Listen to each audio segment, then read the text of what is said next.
And when I had problems in the film with Nicolas Cage or with Cher, who were less experienced than Olympia, she was always in my corner. Cher and Nicolas were not forthcoming. They just simply wouldn't even try what Norman wanted. And so we come in, I think it was the second day or the third day. It was the third day, and Norman had cleared the set. All the technicians were gone. It was just us and I think a cameraman and one sound man and stuff. And so he said, you know, this is the first time I've ever asked an actor to do something and they haven't been willing to try it. There was like this stony silence. And I don't know whether it was Nicholas or Cher said, well, I just don't think that's what I want to do, or I don't believe in it or something. At which point, Julie was like, she just exploded. She says, look, we're all actors here, just do it. In other words, don't be afraid of making a fool of yourself. We all understand you try and it doesn't work and you get too big or too little or too whatever, you know, I mean.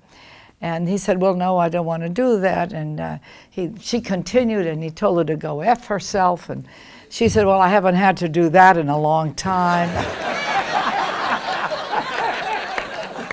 We were like really artists at work here. And I don't remember that. Oh, I know you don't. I know you don't.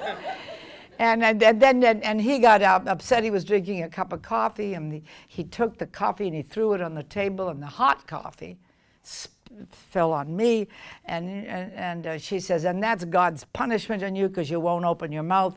Because she had said to me the night before, you should speak up. And I said, look, nobody ever thanks you for interfering with their acting. I said, that's his job. Let him do his job. I was like really clear about the separation between church and state. I was not going to get involved, but she felt that I was just chickening out and was too much of a coward, and she was right to some extent. But at any rate, so I mean, I still didn't say anything, and then what's his name? The grandfather, Shalyapin, the son of the great Basso. Russian Basso Shalyapin stands up in his full, I think, 5'1" height and says, shout, don't hit, shout.